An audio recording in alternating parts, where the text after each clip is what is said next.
कभी भाजपा के साथ न वो रहे, न उनकी मानसिकता थी। वे घोर विरोधी थे आरएसएस और भाजपा के। सत्येंद्र पाठक जी मेरे मंत्री थे, मेरे मित्र थे। मैं जब प्रदेश कांग्रेस कमेटी का अध्यक्ष बना था तो कोशिश की थी कि सिंधिया जी और कमलनाथ जी के बीच में अच्छा रिश्ता रहे। ठीक है, प्रयास किया मैंने, नहीं हो पाया। भाजपा छोड़कर कांग्रेस में आना है तो हमारे राष्ट्रीय अध्यक्ष खड़गे जी से बात करें, मल्लिकार्जुन खड़गे जी से बात करें, सोनिया जी से बात करें, राहुल जी से बात करें। नमस्कार दोस्तों, मैं हूं आपके साथ रूपेश मिश्रा और आप तमाम दर्शकों का मध्य प्रदेश पत्रिका में बेहद स्वागत है। दोस्तों, आज हमारे साथ बात करने के लिए कांग्रेस पार्टी के एक ऐसे नेता हैं जो कुछ बोलते हैं तो खबरों में रहते हैं और चुप रहते हैं तो भी उनकी चर्चाएं होती रहती हैं।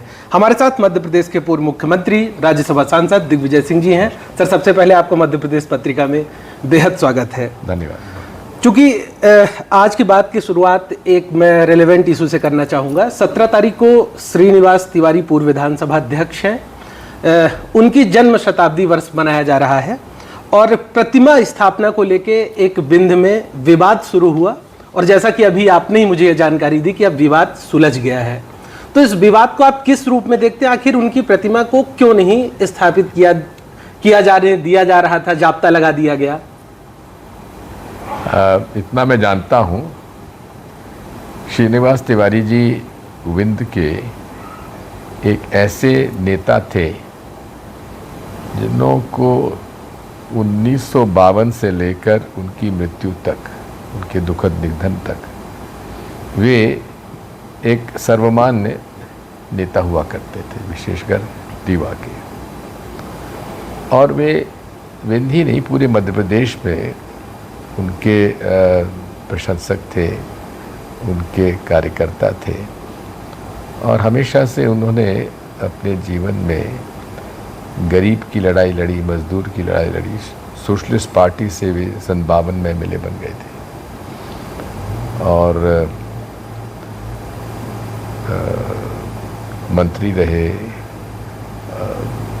स्पीकर रहे, उनके पुत्र एमपी रहे सुंदर भैया, और अब उनका पोता जो है वो बीजेपी में विधायक बन गया है।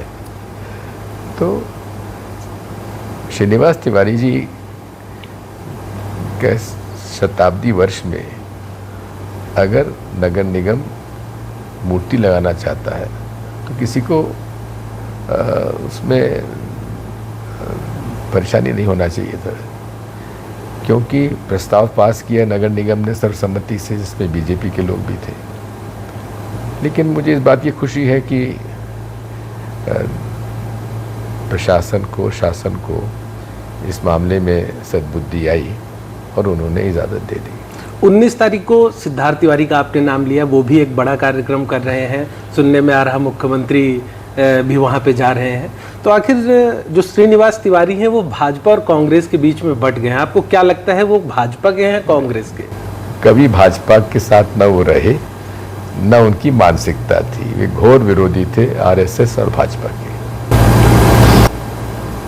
अच्छा, एक आज आपने लाडली बहना को लेके एक प्रश्न खड़ा किया और मुख्यमंत्री डॉक्टर मोहन यादव बार बार ये कहते हैं कि हम पैसे देते हैं लाडली बहनाओं को तो कांग्रेसी नेताओं के पेट में मरोड़ उठने लगती है। बिल्कुल नहीं, ये योजना तो कमलनाथ जी ने पहले घोषणा की कि हमारी सरकार आएगी तो हम इसको लागू करेंगे, तो भाजपा ने तो उसे चुराया है। हमने कभी इसका विरोध नहीं किया और हम तो आज ये भी मांग करते हैं कि उसमें केवल लाडली बहना को नहीं, लेकिन अभी जो विधवा पेंशन है वो केवल 600 रुपया है, उन्हें अब बराबर क्यों नहीं मिलना चाहिए? इसी के साथ साथ जो वृद्धावस्था पेंशन है वो अभी भी 600 रुपये है, उनको लाडली बहना के बराबर क्यों नहीं मिलना चाहिए महिलाओं को? इसी प्रकार शहरिया आदिवासी महिलाओं को कुपोषण से बचने के लिए केंद्र सरकार से 1000 रुपये दिए जाते हैं, उनको ये लाडली बहना का लाभ क्यों नहीं मिल रहा है? उनको ही मिलना चाहिए। अनेक स्थानों से हमें शिकायत ये आ रही है कि जिन लोगों को लाडली बहना मिल रही है, कई ऐसे परिवार हैं जहां पूरे हर महिला को मिल रहा है, और कई ऐसे परिवार हैं जो पात्रता रखते हैं लेकिन उनको नहीं मिल रहा है। इसकी भी जांच होना चाहिए। तो क्या बिहार में जैसे SIR करवाया गया वैसे ही अब लाडली बहनाओं में मध्य प्रदेश में होना चाहिए? होना ही चाहिए, होना ही चाहिए। कारण ये पहली बात तो इसमें SIR की जरूरत इसलिए नहीं है कि हमने क्या मांग की है, विधवा पेंशन आप बढ़ाइए, वृद्धावस्था पेंशन बढ़ाइए, और शहरिया और जो हमारे जो प्रिमिटिव ट्राइब्स हैं, अति पिछड़ी अनुसूचित जनजाति हैं, जिन्हें केंद्र सरकार से 1000 रुपये माहवार की ग्रांट मिलती है, उसको भी दीजिए आप। 1000 उनको केंद्र सरकार देती है, आप लाडली बहना की राशि उनको भी दीजिए, क्यों नहीं देते हैं, उनको दे दीजिए। OBC आरक्षण के मुद्दे पे लगातार गहमा-गहमी बनी हुई है। अभी हाल ही में सर्वदलीय बैठक बुलाई गई, लेकिन बाद में फिर जीतू पटवारी ने यह आरोप लगाया कि सर्वदलीय बैठक में जो एजेंडा तय हुआ था उससे अब सरकार मुकर रही है। आपका इस मुद्दे पे क्या कहना है? मुझे इसकी जानकारी नहीं है कि मीटिंग में क्या तय हुआ। सीधी सी एक बात है, कांग्रेस पार्टी ने सदैव OBC आरक्षण का समर्थन किया है। मंडल कमीशन का सबसे ज़्यादा विरोध किसने किया था? RSS ने और भारतीय जनता पार्टी ने किया था। इसको क्यों आप भूल जाते हैं? तीसरी बात यह है कि मैं जब मुख्यमंत्री था तो हमने 2002 में ही इसका 27%, हमने 14% तो कर दिया था 94 में। कारण ये था कि उस समय वो 50% कैपिंग का वो था, जिसकी वजह से हम पूरे 27% नहीं दे पाए। हालांकि हम लोगों ने पंचायत चुनाव में और शहरी नगर निकायों में 27% आरक्षण दिया, जो बराबर चलता भी रहा। लेकिन इंजीनियरिंग मेडिकल कॉलेजेस में प्रवेश में हम 14% ही दे पाए, और इसी प्रकार से शासकीय नौकरी में 14% दे पाए।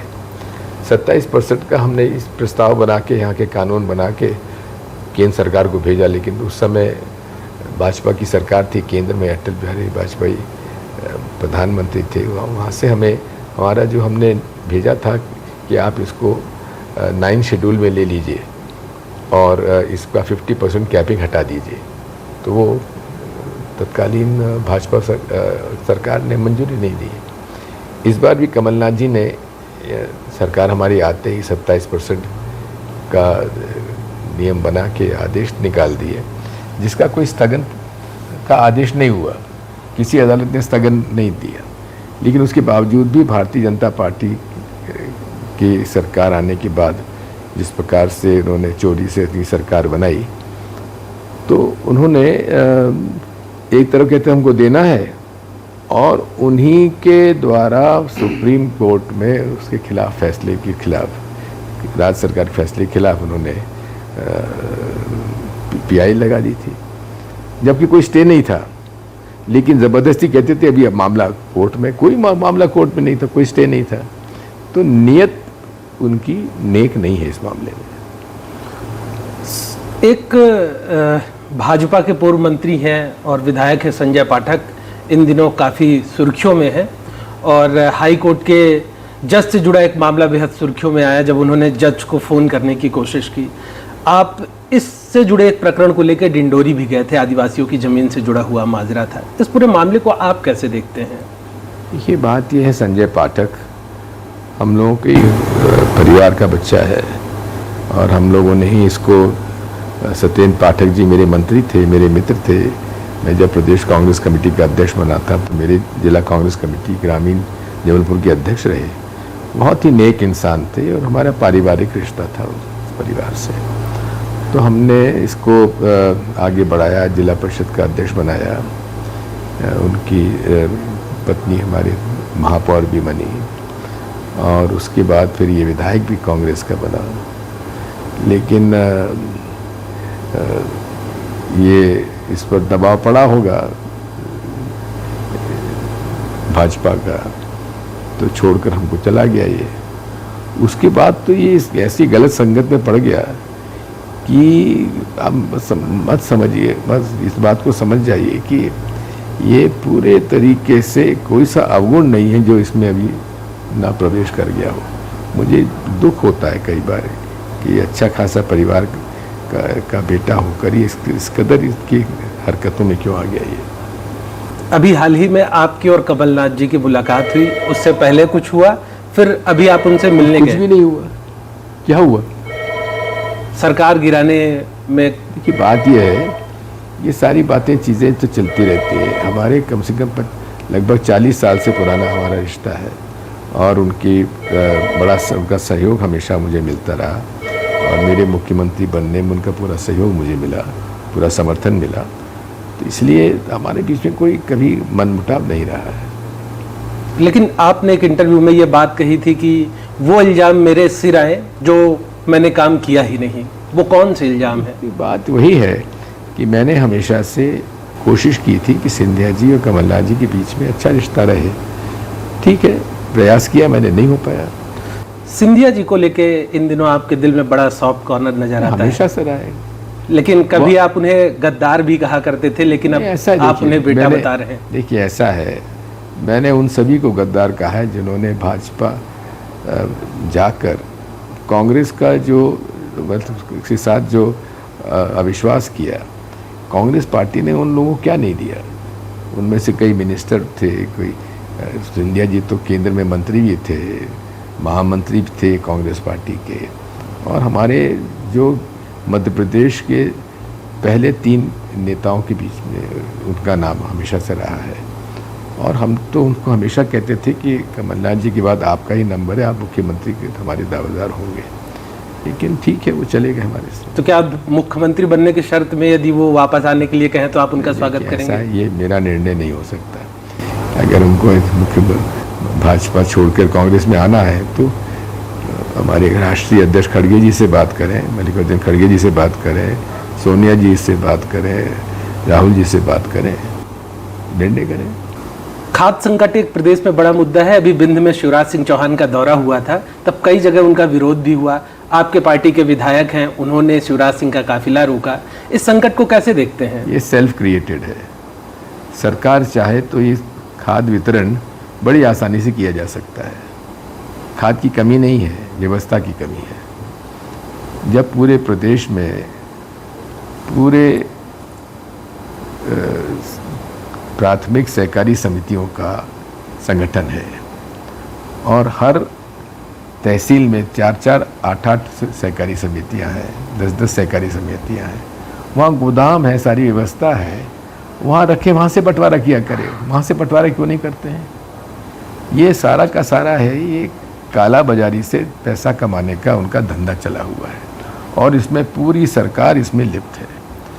भारतीय जनता पार्टी की सरकार जब भी आती है तो वो हर चीज़ में कमाई का साधन ढूंढती है, रास्ता ढूंढती है, और ये व्यावसायिक मानसिकता के लोग हैं। तो क्या भाजपा के विधायक सांसद भी लिप्त हैं इसमें? पूरी तरीके से। नहीं तो क्या है, पता लगा लीजिए, जितने भी आउटलेट्स हैं उनसे जितनी भी खाद्य वितरण होता है प्राइवेट, उसके अंदर सबका हिस्सा लगता है। उसके अंदर बड़ा आरोप लगा रहे हैं आप। सोच समझ के लगा रहा हूँ। अंतिम प्रश्न मैं आपसे पूछना चाहूँगा, नेपाल में जिस प्रकार से स्थिति बनी हुई है, इस पूरे घटनाक्रम में आपके क्या विचार हैं? देखिए, बात यह है कि आज जो जेन ज़ी जनरेशन है, 1997 के बाद के पैदा हुए नौजवान और 2004 के पहले के, ये सारे के सारे लोग जो हैं, ये सोशल मीडिया में व्हाट्सएप, रील, इंस्टाग्राम से इनका लगाव है, कम्युनिकेशन है।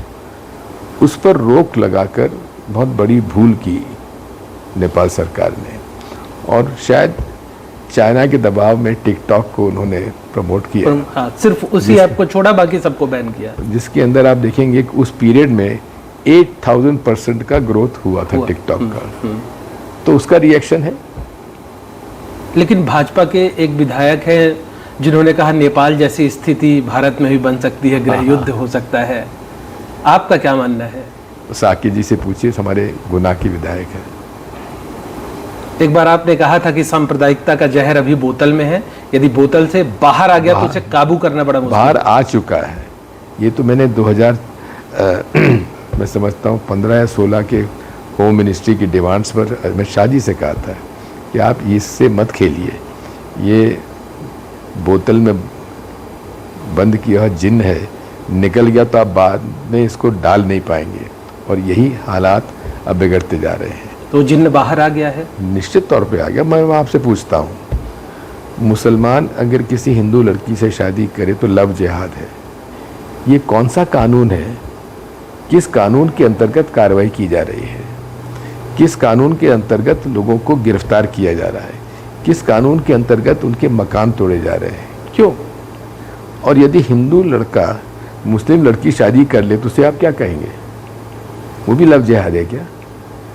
अगर ऐसा है तो अगर मुसलमान लड़का हिंदू लड़की शादी करता तो लव जिहाद है, और हिंदू लड़का यदि मुसलमान लड़की शादी करता तो लव जिहाद नहीं है, क्या है? उस पर कार्रवाई क्यों नहीं हो सकती?